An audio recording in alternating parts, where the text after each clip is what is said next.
Yes sir. और कोई doubts आपके? नहीं सर।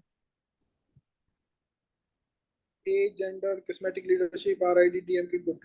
ठीक है, तो इन सब में आप एग्जांपल देख लेना। ये है। अच्छा, एक चीज मैं और डिस्कस करना चाह रहा था आपसे पॉलिटी में, दैट इज, आप पॉलिटी का जब आरएएस का पेपर उठाएंगे ना, तो बड़ा मतलब प्रिडिक्टिव पेपर है कि क्वेश्चन कहाँ से आएंगे। ठीक है, तो ये देखो, मैंने कुछ ग्रुपिंग की है। इन्हीं ग्रुपिंग से एक एक क्वेश्चन उठाया जाता है। मैं आपके साथ शेयर करता हूँ। देखो, पहला क्वेश्चन आपका जो होगा ना, दैट इज, इन चार टॉपिक्स में से एक क्वेश्चन होता है, मेकिंग प्रियम्बल, फंडामेंटल राइट्स और फंडामेंटल ड्यूटीज। और most of the time making में से जरूर एक क्वेश्चन आ रहा है ना। आप देखते होंगे मेकिंग में से, जैसे पिछली बार भी एक क्वेश्चन आया कि जो फर्स्ट कैबिनेट थी वो पूरे नेशनल आपकी आइडियोलॉजी को रिप्रेजेंट करती थी, एक्सप्लेन, था ना पिछली बार क्वेश्चन? हाँ सर, था सर। ठीक है, तो ये मेकिंग वाले जो चैप्टर है, उसमें जितने भी डाटा फैक्ट्स लिखे हुए हैं, उसका खुद से एनालिसिस करो, खुद से सोचो कि हाउ फर्स्ट कैबिनेट में कैसा था, पहले इलेक्शन में कैसा था, किस तरह से वोटिंग बिहेवियर हुआ था। तो इसको आप पढ़ोगे तो आप सॉल्व कर पाओगे। ओके। जी। जी sir. The second second group जो है, वो है प्रेसिडेंट, गवर्नर और पार्लियामेंट। इन तीन चैप्टर में से एक क्वेश्चन आता है। और आप देखते होंगे कि जनरली ये क्वेश्चन एक पर्टिकुलर आर्टिकल से रिलेटेड भी पूछ लिया जाता है कि किस तरह से आर्टिकल 103 इम्पैक्ट करता है, जैसे पिछली बार पूछा गया था, है ना। तो आप इसके लिए भी तैयार रहे। तो third group is are judiciary. ठीक है, तो जुडिशरी से रिलेटेड क्वेश्चन आता है। जैसे हमने देखा जुडिशियल एक्टिविज्म, जुडिशियल रिव्यू, इनसे रिलेटेड क्वेश्चन आता है। अब देखो, ये जो तीनों ग्रुपिंग की मैंने बात की, इसमें लक्ष्मीकांत चैप्टर में, लक्ष्मीकांत की बुक में, हर चैप्टर के बाद में, हर चैप्टर का जो लास्ट एक या दो पेज है ना, जिसमें उन्होंने एनालिसिस किया हुआ है, उसको आप बड़े ध्यान से पढ़ो। वहां से क्वेश्चन बन रहे हैं। 2018 में भी वहीं से क्वेश्चन आए हैं, 2021 में भी वहीं से क्वेश्चन आए हैं। ठीक है, कि किस तरह से फंडामेंटल राइट्स, फंडामेंटल ड्यूटीज, इन दोनों का क्या लिंक है, किस तरह से दोनों अलग हैं। ठीक है, डीपीएसपी का क्या इम्पैक्ट है। तो इस तरह के क्वेश्चन आते हैं। प्रेसिडेंट की जो ऑफिस है, या गवर्नर का जो ऑफिस है, उनमें किसकी डिस्क्रिशनरी पावर ज्यादा है। जो लास्ट का पॉइंट पॉइंट दे रखा है ना उन्होंने, उसको आप थोड़ा ध्यान से पढ़ेंगे। इज इट जी sir. Clear? Yes sir. Okay. अगला आप देखो, अगला आपके जो क्वेश्चन आ रहे हैं, that is centre state relation और पंचायती राज और म्यूनिसिपैलिटीज। इसमें से एक क्वेश्चन आता है। ठीक है। नेक्स्ट इज आपकी कॉन्स्टिट्यूशनल और नॉन कॉन्स्टिट्यूशनल बॉडीज, है ना। इनमें से एक क्वेश्चन देते हैं। और एक क्वेश्चन जो परमानेंटली इस समय पूछा जा रहा है, दैट इज इलेक्शंस। इलेक्शंस के ऊपर ये बहुत पहले से, इवन 2013 में भी पूछा है, 16 में भी पूछा है, 18 में भी पूछा है, 21 में भी पूछा है। Election commission of India, election में, इलेक्शन की क्या डेमोग्राफी है, बिहेवियर और पॉलिटिकल पार्टी, इसमें से क्वेश्चन पक्का पूछते हैं। तो आप इस मैं आपको ये ग्रुप पे शेयर कर दूंगा, तो आप उसमें से देखिएगा। तो ये आपके तीन और एक चार और दो छह, 6 ग्रुप्स हैं। और इन 6 ग्रुप में से पक्का ग्रुपिंग वाइज करके एक क्वेश्चन पूछा जाता है। ठीक है। जी। तो आप इसको इस तरह से थोड़ा प्रिपेयर कर सकते हैं। अब अपने आंसर्स को इंप्रूव करने के लिए आप दो तीन चीजें और ध्यान रखिए। पहला तो, you need to remember all the articles of DPSP, directive principles of state policy, fundamental rights and fundamental duties. ये आपको अच्छे से याद होनी चाहिए। ठीक है। फंडामेंटल राइट्स में जैसे आपको आर्टिकल 14, 15, 16, तो लक्ष्मीकांत में जो पहली लाइन दे रखी है, आई विल शो यू क्या लिखा हुआ है, देखो।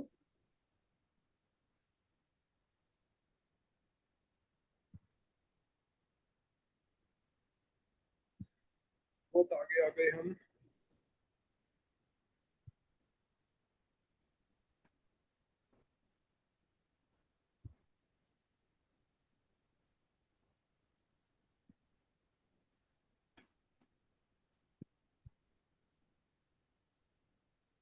स्क्रीन दिख रही है ना आपको? जी देखो, the table which I am talking about is this. ये टेबल आपको एज इट इज याद होनी चाहिए, ठीक है, पूरी की पूरी। ये टेबल आपको याद हो, प्रियम्बल आपको याद हो, फंडामेंटल राइट्स की ये टेबल याद हो।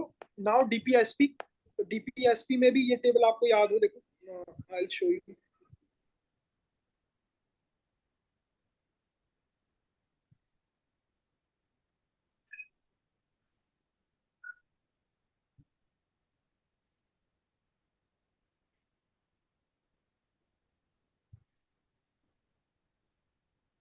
एक डीपीएसपी की टेबल मैंने बनाई हुई है, that I will share with you.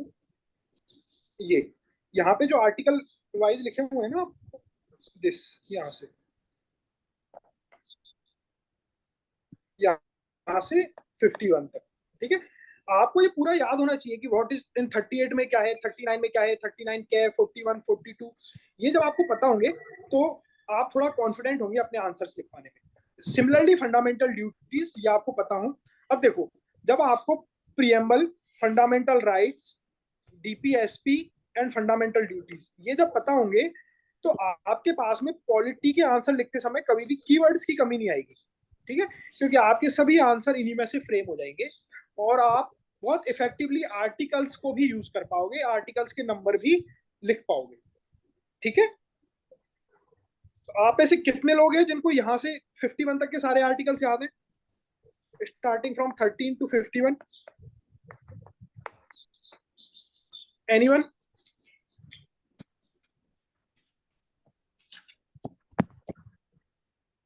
किस किस की तैयारी अच्छी चल रही थी?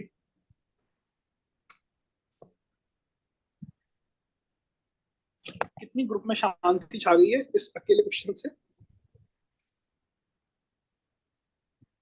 What is article 40? Anyone? Sir, पंचायतों की स्थापना। पंचायतों की स्थापना। नहीं नहीं, ये क्या बात है? क्या लिखा है 40 में? जो एक लाइन है वो बताओ exact. Organisation of village panchayat, unit of self government. Organisation of village panchayat and, local self government, नहीं नहीं, हाँ, village panchayat and self government, और एक लाइन और है, and endow them with such powers and functions, ठीक है। तो ये मैं आपको याद करने की कह रहा हूं। जैसे पिछली बार क्वेश्चन आया था कि आप ग्राम पंचायत को किस तरह से स्ट्रेंथन कर सकते हैं, था ना पिछली बार, 21वें जी क्वेश्चन, सर। ठीक है। जी सर। अब आपको ये पता है बस कि आर्टिकल 40 उससे रिलेटेड था, तो आप मान के चलो 50% स्टूडेंट्स को ये पता होगा कि आर्टिकल 40 इससे रिलेटेड है, ठीक है। देखो, अब 50% स्टूडेंट्स को पता होगा आर्टिकल 40 इससे रिलेटेड है। इस चीज को 20% स्टूडेंट्स ही लिख के आ पाएंगे, और जो 20% लिख के आ पाएंगे उनमें से 5 या 6 स्टूडेंट ही होंगे जिनको पूरा पता होगा कि लिख क्या रखा है उसके अंतर्गत, ठीक है। तो आप इसको लिखो कि आर्टिकल 40 इटसेल्फ सेज कि हमको नॉट ओनली विलेज पंचायत और सेल्फ गवर्नमेंट के इंस्टीट्यूशंस क्रिएट करने हैं, but also it focus on the powers and functions, जो पिछली साल क्वेश्चन पूछा गया था। देखो, ये क्वेश्चन था ना पिछली बार। हाँ सर था।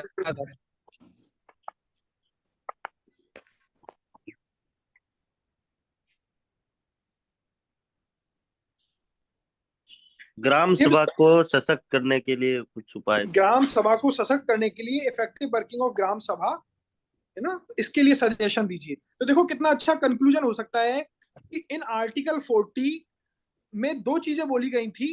एक चीज को हम 73rd कॉन्स्टिट्यूशन अमेंडमेंट एक्ट से इंप्लीमेंट कर चुके हैं, लेकिन जो सेकंड चीज बोली गई थी that is endow them with such powers and functions, वो अभी तक पेंडिंग है, ठीक है।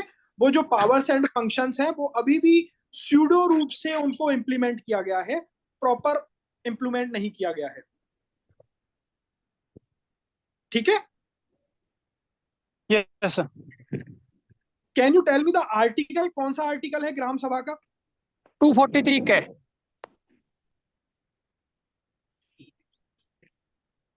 Who's calling? एक सेकंड होल्ड कीजिएगा।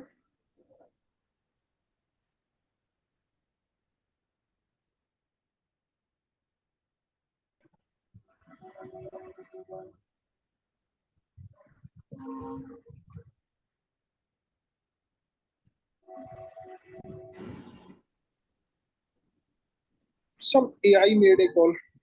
ठीक है, तो ये आप आर्टिकल याद रखिए। अब देखो, ये 243 में एक आर्टिकल है, सभी लोग ध्यान से सुनना इसको। 243 जी एंड 243 डब्ल्यू, कोई बता सकता है क्या है? सर ये शायद विषयों से संबंधित है, जो ग्राम पंचायतों को विषय दिए जाने हैं। इससे सर ग्राम सब्जेक्ट- पंचायतों को कर लगाने की शक्ति है। शायद। नहीं नहीं नहीं, और कुछ? हाँ, 243 है ग्राम पंचायत के पावर्स एंड फंक्शंस, इनकी शक्तियां और कार्य। इसी तरह से 243 डब्ल्यू है आपका म्युनिसिपैलिटीज के पावर्स एंड फंक्शंस। जी। ठीक है, तो ये मतलब कहने का मतलब ये है कि आपको पता होना चाहिए कि सिचुएशन कौन सा वो। तो ये आर्टिकल इंपॉर्टेंट है, 243 जी, 243 डब्ल्यू। सिमिलरली एक एक आर्टिकल और आप इसमें याद रख सकते हो, 243 एच।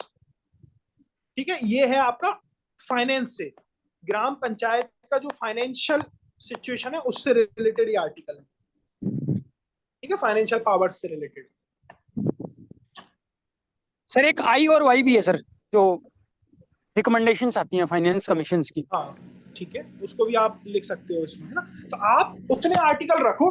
जैसे मैंने जब तैयारी की थी इसकी, तो मुझे ये आर्टिकल याद होते थे, 243 जी और 243 डब्ल्यू।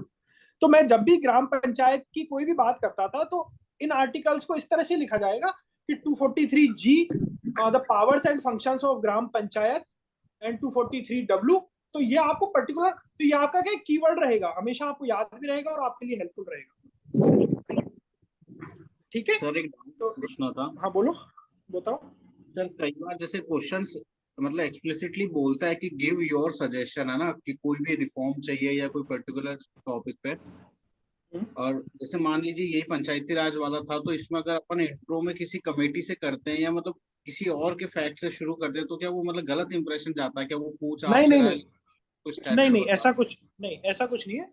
आप अपना सजेशन दे रहे हो, लेकिन किसी कमेटी के कंधे पे बंदूक रख के दे रहे हो तो कोई दिक्कत नहीं है ना। मतलब आप कई कह बार रहे हो कि नहीं नहीं, वो ठीक है।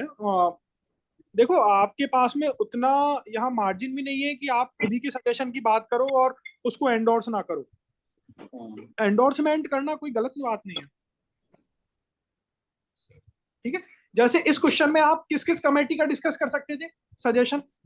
अशोक मेहता है, बलवंत राय मेहता कमेटी है, उन्होंने वो ग्रास विदाउट रूट्स वगैरह कहा था, काफी क्रिटिसाइज करते हुए। राजस्थान में भी शादी गली कमेटी फॉर्म हुई थी। 2-3 कमेटी है राजस्थान में भी। सर लाल सिंह खर्रा समिति। लाल सिंह खर्रा देखो, कमेटी। हाँ, एक आप क्या करना सभी लोग, मैंने पहले भी बताया था आपको, second ARC, second administrative reform commission, प्रशासनिक सुधार आयोग, किसी को आइडिया है? Yes sir. ठीक है, इसने कुछ रिपोर्ट पब्लिश की थी, 1 to 11, 11-12 रिपोर्ट है इसकी। तो उनका जो हेडिंग है ना, वो आप लोग याद रखिएगा। जैसे मैं आपको, स्क्रीन दिख रही है आपको?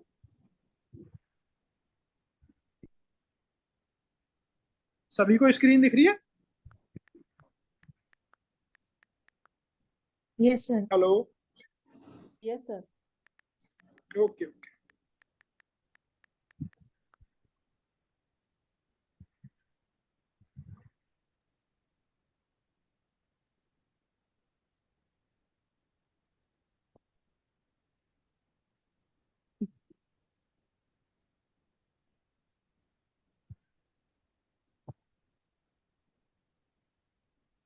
एक सेकंड रुकिए।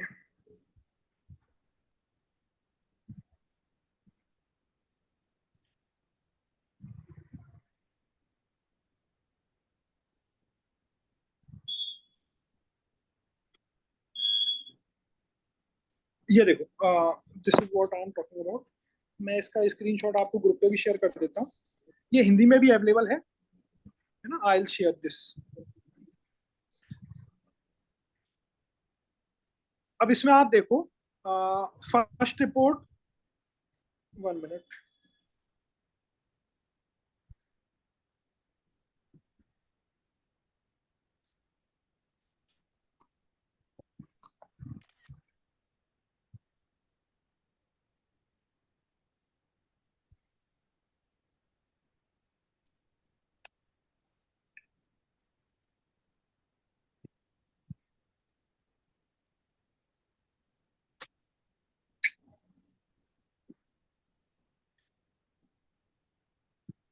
देखो अब इसमें this is the first report जो आपकी है, राइट टू इंफॉर्मेशन, आरटीआई से रिलेटेड। ठीक है, तो आप लिख सकते हैं second ARC first report RTI, second ARC second report unlocking human capital.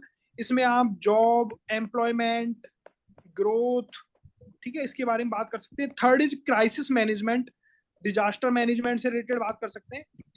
Fourth report is ethics in governance, ये आप अपने एथिक्स के पेपर में यूज कर सकते हैं। Fifth is public order and sixth is this local governance. दिख रहा है आपको? तो इस second ARC sixth report is talking about local governance. अब देखो, आपको जो भी कोई सजेशन देने हैं खुद के सेल्फ, उसको आप यहाँ पे डिटेल कर सकते हो कि second ARC sixth report also endorse this, है ना, उसने भी ये पॉइंट बोला है।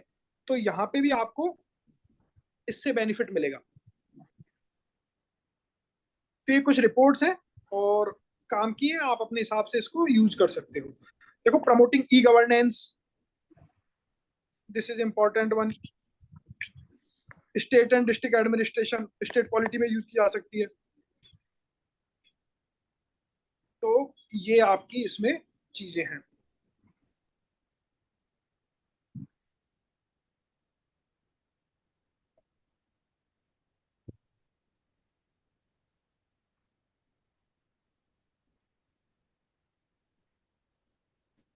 और कोई डाउट्स आपके, एनीवन?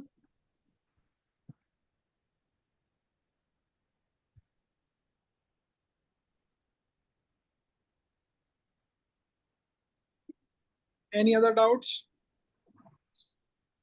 सर आज एक ठीक है, टॉपिक है सिलेबस आज के शेड्यूल में सर, ये कि issues related to national integrity and security something करके, सर थोड़ा सा उसके बारे में बता दीजिए ना सर। बताओ कौन कौन से इश्यूज हैं, आप खुद ही बता दो।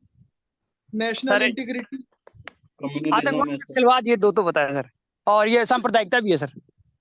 बहुत सारे हैं। टेररिज्म है, ठीक है, आतंकवाद है, नक्सलवाद है, ठीक है, और बताओ। सांप्रदायिकता, कास्टिज्म है, कम्युनलिज्म है, कम्युनलिज्म हो गया, ठीक है। वर्तमान वर्तमान में बहुत सारी चीजें देख सकते हो आप। साइबर हो गया, साइबर अटैक्स हो गए, साइबर फ्रॉड हो गया, ठीक है, हेट स्पीच हो गया, जी फिफ्थ जनरेशन वॉरफेयर जो आ गई है सर, वो भी फेक न्यूज का केसेस हो गए। ये सब हमारी इंटीग्रिटी को इम्पैक्ट करते हैं।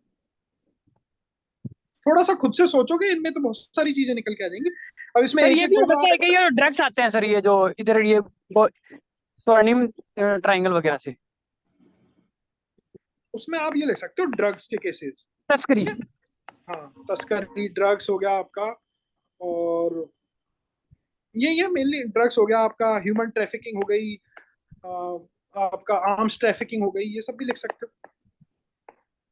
Child sir labour. ये जो शरणार्थी आते हैं, ये भी समस्या है क्या नहीं सर? क्या चीज? ये जो रोहिंग्या वगैरह शरणार्थी वगैरह आ जाते हैं सर। इमिग्रेंट प्रॉब्लम, एक प्रॉब्लम लिखी जा सकती है, इमिग्रेशंस, है ना, अनकंट्रोल्ड इमिग्रेशंस, इलीगल इमिग्रेशन। ठीक है। इसको बोलते हैं ऑर्गेनाइज्ड क्राइम्स। हाँ, क्या संगठित होता है अपराध। हाँ, ऑर्गेनाइज्ड क्राइम क्या होते हैं? उनका एक मोडस ऑपरेंडी सेट है काम करने का। सर गिरोह बन ये जो हम जाता है बात जैसे कर रहे अभी थे, हाँ, हम जो बात कर अभी रहे थे जैसे ना, पेपर ड्रग्स लीक का ट्रैफिक। गिरोह बन गया है ना सर ये राजस्थान में। नहीं, बेसिकली इन कीवर्ड है ये, ड्रग्स, आर्म्स ट्रैफिकिंग के लिए, है ना, ह्यूमन ट्रैफिकिंग के लिए, इन सबको ऑर्गेनाइज्ड क्राइम्स बोला जाता है। और ऑर्गेनाइज्ड क्राइम्स बेसिकली होते हैं to finance the terrorism, communalism, इस तरह की चीजों को, बड़े लेवल पे चीजों को फाइनेंस करने के लिए, है ना। अच्छा, इसमें आप लिख सकते हो हवाला, ये रिसेंट एक इवेंट है जो हमारे नेशनल इंटीग्रेशन को थ्रेट का कंसर्न है, ठीक है। These are the basically modes of financing the threats to national integration, है ना। दीज आर द मोड्स, इन तरीके से इनको फाइनेंस किया जा सकता है। Black money laundering. 100 क्वेश्चंस आते हैं हम्म तो इनको मतलब जैसे एक तो ये अप्रोच है कि अपन ने मतलब लाइन से इस तरह के 1 2 3 पॉइंट्स लिख दिए, और एक इनको जितना अपन मतलब फर्दर कैटेगरी वाइज डिवाइड करके अगर एज एग्जांपल लिखे तो ज्यादा सही रहेगा, या ये पॉइंट्स पे ज्यादा मतलब 4 कैटेगरी में 3 पॉइंट लिखेंगे तो 12 पॉइंट हो जाएंगे। एक तो वो अप्रोच है, और एक के अपन ने 12 पॉइंट लिख दिए डायरेक्ट, तो वो कौन सा सही रहेगा? पर्टिकुलर क्वेश्चन बताओ, जैसे कोई। सर जैसे यही वाला हो गया, तो इसको अपन अलग अलग सेम मतलब सेम ही पॉइंट्स को अपन अलग अलग कैटेगरीज में भी डिवाइड कर सकते हैं ना? देखो मैं बताऊं, जैसे ये अपना क्वेश्चन था अभी आपका, इफेक्टिव वर्किंग ऑफ ग्राम सभा, है ना। हाँ इसमें 1 मिनट,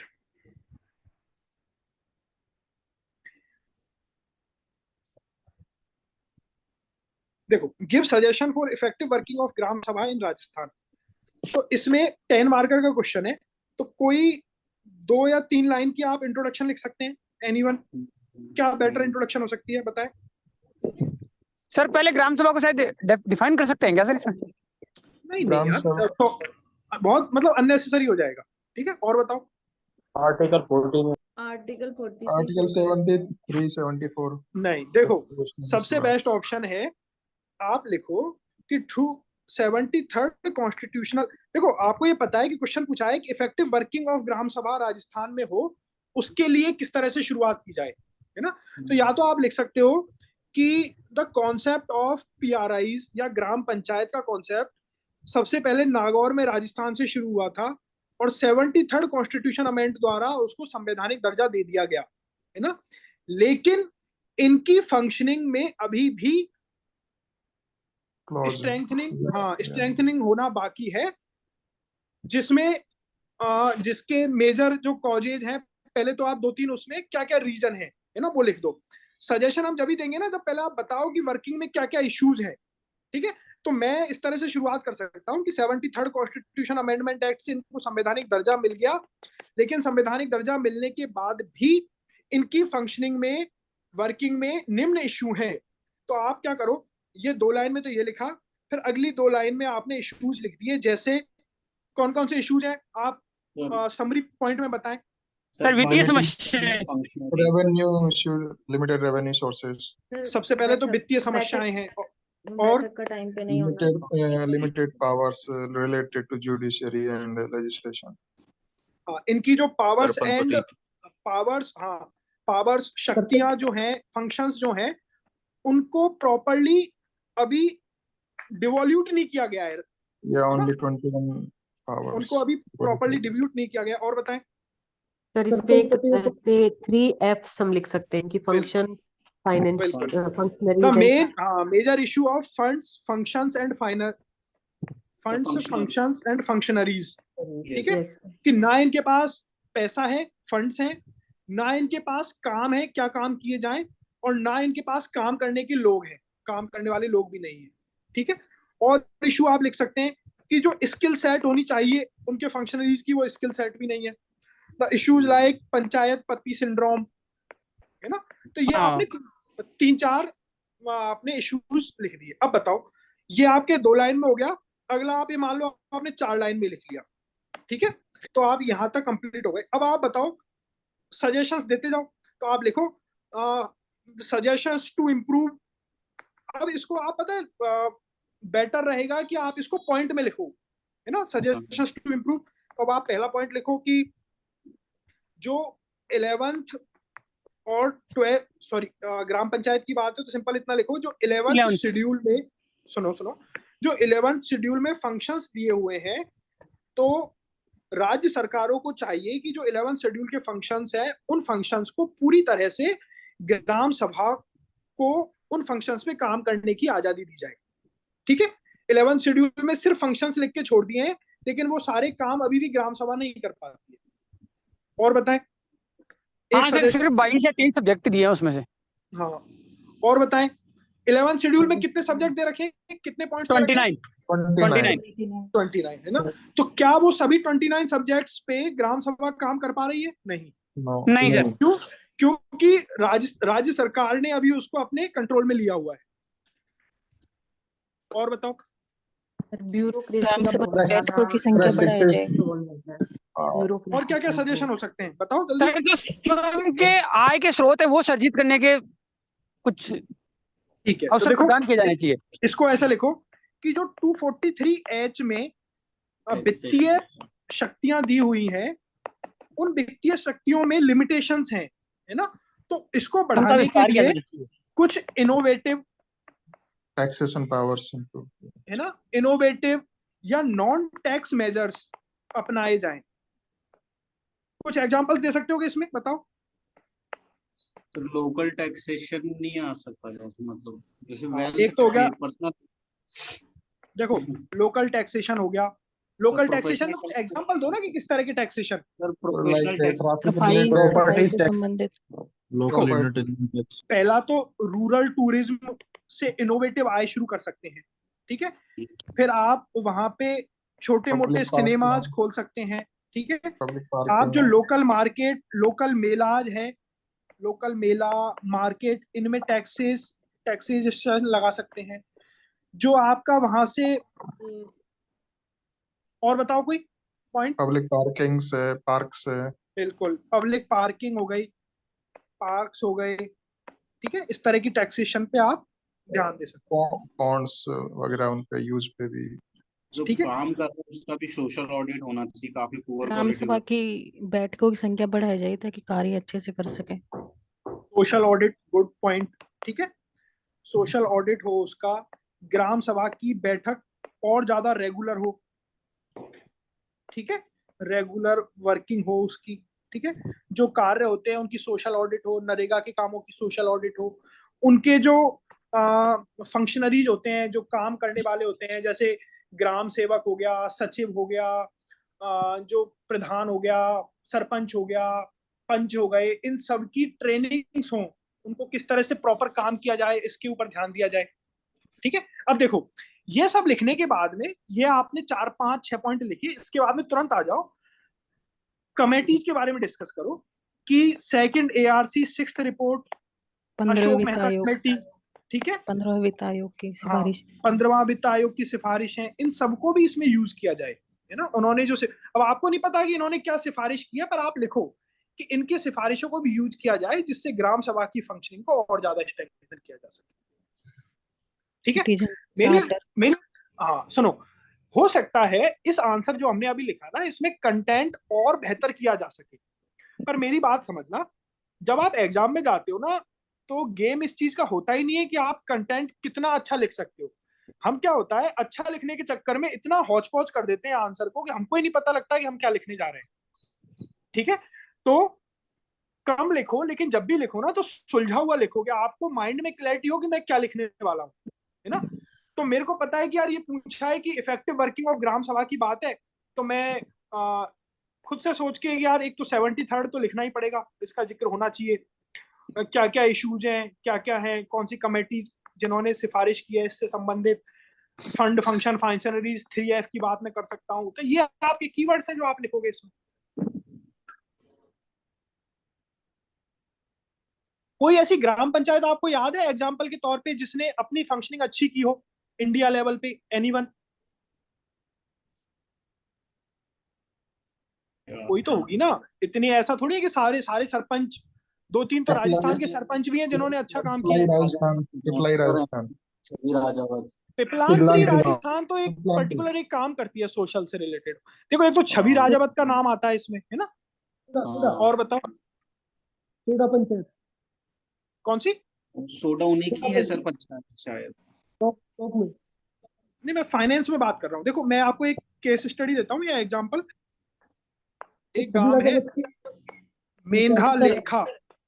सर उनके नाम नहीं लिख सकते क्या जिनको पंचायती राज पुरस्कार मिले हैं, उनके एग्जाम्पल?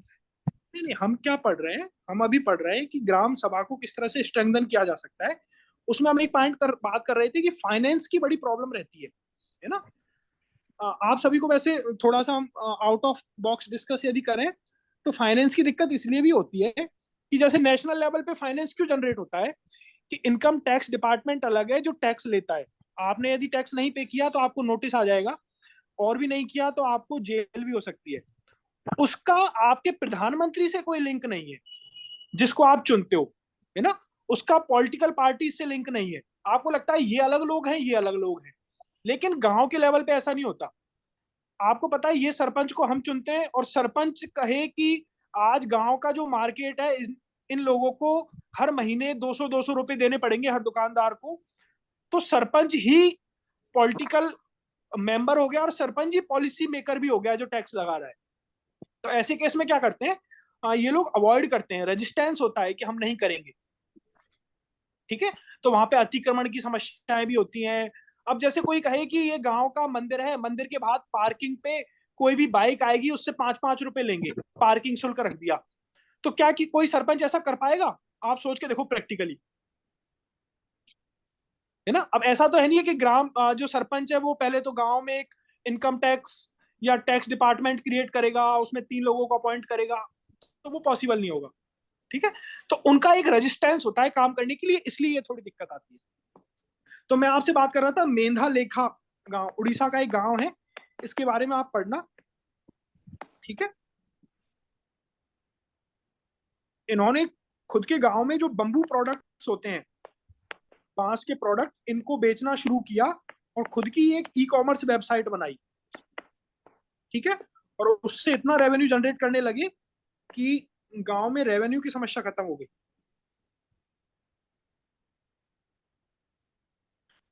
एक कंपनी है लीफ रिपब्लिक, इसके बारे में भी पढ़ना, अच्छा लगेगा आपको। लीफ रिपब्लिक, हमारे पुराने टाइम में जो पेड़ों के पत्तलों की पत्तल दौने चलते थे ना, पत्तों से रिलेटेड, हाँ सर। तो एक जर्मनी की कंपनी है, हाँ जर्मनी की कंपनी है लीफ रिपब्लिक। वो पानी आ रही है भाई। इसने क्या किया कि एक गांव से, इंडिया के एक गांव से टाई अप किया कि पत्ते आप हमें भेजो जर्मनी, हम उनको बना के जर्मनी में बेचते हैं। तो वो जर्मनी में इतने सेल होते हैं कि बहुत हिट प्रोडक्ट है, तो उस गांव का रेवेन्यू बढ़ा हुआ है। पूरा गांव के लोग सिर्फ उसी काम में लगे हुए हैं कि पत्ते कलेक्ट करते हैं, बाहर एक्सपोर्ट करते हैं, और उनका काम चलता है। तो 2-3 आप एग्जांपल्स रख सकते हो, ठीक है। और भी कोई आपको मिले तो आप देख सकते हो, ठीक है। तो ये अपना पॉलिटी का डिस्कशन था। मैं लास्ट करूंगा अपने पॉलिटिकल डिस्कशन को। आप जब भी कोई आंसर लिखो तो इन 4 चीजों पे हमने पहले भी बात की थी, पॉलिटी मॉकटेल की, ठीक है। कॉन्शियसली इन चीजों पे ध्यान देना आंसर लिखते समय कि मैं अपने हर आंसर में क्या ये चीजें लिख रहा हूं या नहीं। पहला हो गया आर्टिकल्स, ठीक है। आपको आर्टिकल्स के बारे में पता होना चाहिए। आप आर्टिकल्स नहीं लिख पा रहे हो, याद नहीं आ रहे, तो पार्ट के बारे में लिख सकते हो कि कौन से पार्ट में है। Part 3, fundamental rights, part 4, part 5, जो भी आपको याद आ रहा है वो लिखिए आप। तो 1 is article, another is polity keywords. Polity के कीवर्ड्स आपको पता होने चाहिए। ये कीवर्ड्स आपको मिलेंगे, ध्यान से सुनना, ये कीवर्ड्स मिलेंगे आपको प्रियम्बल से, प्रस्तावना से, फंडामेंटल राइट से, डीपीएसपी से, एक पार्लियामेंट के चैप्टर से, ठीक है। कितने लोग अपने आंसर लिखते समय इनका यूज करते हैं? 0 hour, half an hour discussion, budget session, ठीक है। हम नहीं करते हैं, हम जनरल आंसर आएगा तो जनरल तौर पे लिख के आ जाते हैं, पर इन चीजों का यूज नहीं करते हैं। मोशन, सेशन करते हैं कि हम इनका आंसर का यूज नहीं करते हैं, छोड़ देते हैं उसको, ठीक है। तो 1 is articles, another is polity keywords, 3rd is committees. आप समितियों का जिक्र करो, और समिति में कुछ समितियां जो फिक्स हैं वो हैं, कौन कौन सी बताएं आप लोग? सूची आयोग, सरकारी आयोग, पूंछी आयोग, इन्होंने हर चीज में कुछ ना कुछ कहा है। पूंछी आयोग, एक क्वेश्चन में आपने सरकारिया डिस्कस कर लिया, एक में पूंछी कर लिया, एक में आपने सेकंड एआरसी का डिस्कस कर लिया, सेकंड एआरसी क्वेश्चन, एक क्वेश्चन ये ले लिया। एक बनी थी आपकी national commission for review of working constitution, NCRWC, संवैधानिक, ये है ना अपना लास्ट वाला चैप्टर, यस सर। ठीक है, तो ये भी एक आयोग था संविधान की रिव्यू पे। इस आयोग को बोलते हैं वेंकट चेलिया कमीशन। क्या वेंकट बोलते हैं चलेगा। इसको? वेंकट चेलिया कमीशन 2002। ठीक है, तो इन लोगों के ऊपर रख के आप बात कर सकते हो। 10-10 मार्कर में या 5-5 में आप घूम घूम के इनका यूज करो कमेटीज का। और इन चारों कमेटीज ने हर चीज पे कुछ ना कुछ कहा है पॉलिटी में, फ्रॉम गवर्नर से लेके प्रेसिडेंट से लेके centre state relation, local government, nothing is left, है ना, सब पे कुछ ना कुछ कहा है। और फोर्थ इज आपका जजमेंट, ये आपके कॉन्स्टिट्यूशनल जजमेंट्स, है ना, जो सुप्रीम कोर्ट जजमेंट देती है, इसके ऊपर भी ध्यान रखो कि आप इसके ऊपर भी बात करो। ठीक है, तो मेजर मेजर सुप्रीम कोर्ट के जजमेंट आप याद रखो, कौन कौन से मेजर मेजर हैं, और उनसे रिलेटेड आप बात करो। ठीक है, तो आपके पॉलिटी के आंसर में ये सारी चीजें तैयार होनी चाहिए, और इन चारों पे आपका आंसर केंद्रित होना चाहिए। One is articles, another is polity keywords, third is committee, और fourth is supreme court judgement. और ये आप जब कर पाओगे जब आप कॉन्शियसली, आपको माइंड में होना चाहिए कि मैं अपने आंसर में इन 4 चीजों को जरूर डालूंगा। ठीक है, आपको यदि लगता है कि सुप्रीम कोर्ट ने कुछ कहा तो है, लेकिन किस जजमेंट में कहा ये आइडिया नहीं है, तो आप लिख सकते हो सुप्रीम कोर्ट ने अपनी संवैधानिक पीठ में भी इस चीज की वैलिडिटी को, इस चीज की वैधता को उचित ठहराया है। ठीक है, इस तरह से भी आप प्ले कर सकते हो।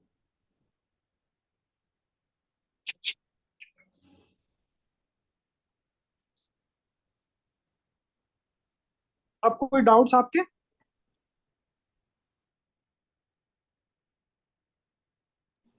Any doubts? अदरवाइज हम सेशन बाइंड अप करें। Sir hello. हाँ बताओ। सर पेपर 4 से रिलेटेड कुछ डाउट्स है सर, कैन वी डिस्कस? नहीं यार, उसको अपन नेक्स्ट उसमें करते हैं, है ना, वी विल प्लान 1-2 दिन में करते हैं या करते हैं, है ना। ठीक है सर। आपका नाम?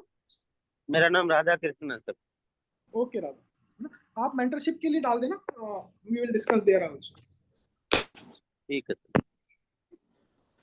चलो फिर हम सेशन बाइंड अप करते हैं। Actually I need to leave for office, है ना, तो होपफुली ये सेशन आपको थोड़ा लगा होगा। अब आप लोग अपनी प्रिपरेशन इस तरह से रखो पॉलिटी में, और ये जो लास्ट में हमने पॉलिटी मॉकटेल डिस्कस किया है, इसको मत छोड़ो आप। तेरी मेंटरशिप ओके, के कॉल आप बोल रहे थे आएंगे, अभी तक कोई आया ही नहीं। नहीं आया? क्या नाम है आपका? दीपक। दीपक, एक बार और रिक्वेस्ट डालो एडमिन पे, हो सकता है मिस हो गया हो। ठीक। चलो, ओके ओके, बाय।